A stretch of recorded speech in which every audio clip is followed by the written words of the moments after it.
বরিশালের মেহেন্দিগঞ্জ উপজেলার গোবিন্দপুর এলাকায় কৃষকদের ফসলি জমি ক্ষতিগ্রস্ত করে অবৈধভাবে বালু উত্তোলনের অভিযোগ উঠেছে। স্থানীয়দের দাবি, গত প্রায় 15-16 দিন ধরে ভোলা থেকে আসা প্রায় অর্ধশতাধিক ড্রেজারের মাধ্যমে দিনরাত বালু উত্তোলন করা হচ্ছে। মেহেন্দিগঞ্জে বর্তমানে কোনো বালু মহলের ইজারা না থাকা সত্ত্বেও প্রকাশ্যে ড্রেজার বসিয়ে বালু উত্তোলন চললেও সংশ্লিষ্ট কর্তৃপক্ষের কার্যকর কোনো পদক্ষেপ চোখে পড়ছে না। এলাকাবাসীর অভিযোগ, নিয়ন্ত্রণহীন বালু উত্তোলনের ফলে গোবিন্দপুরের বিস্তীর্ণ ফসলি জমি ক্ষতিগ্রস্ত হচ্ছে।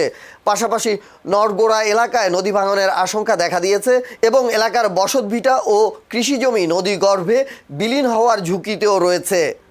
নৌপরিবহন প্রতিমন্ত্রী রাজীব আহসান মেহেন্দিগঞ্জে নদী ভাঙন রোধে পদক্ষেপ এবং অবৈধ বালু উত্তোলনের বিরুদ্ধে অবস্থান নিয়েছেন। তারপরও ভোলা থেকে এসে বালু খেকোরা অবৈধভাবে মেহেন্দিগঞ্জের সীমানা থেকে বালু উত্তোলন করে। এভাবে নদী থেকে বালু উত্তোলন অব্যাহত থাকলে নদী ভাঙন রোধে সরকারের প্রায় 800 কোটি টাকার প্রকল্পের কার্যকারিতা প্রশ্নের মুখে পড়তে পারে।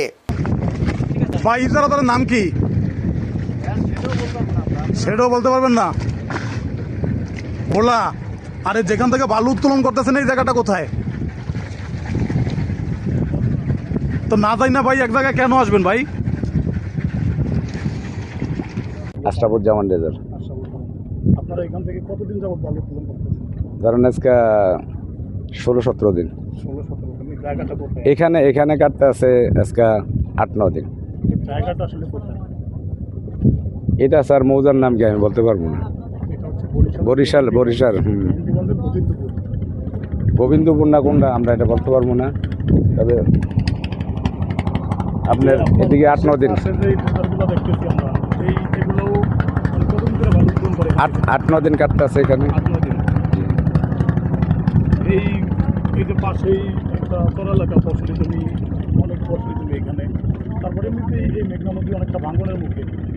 হ্যাঁ, পারে তো কাটে না, কাটে আরো মাঝখানে। মাঝখানে কাটলেও তো নদীটা গভীর হইতেছে না, এখান থেকে কিন্তু খুব একটা দূরে না।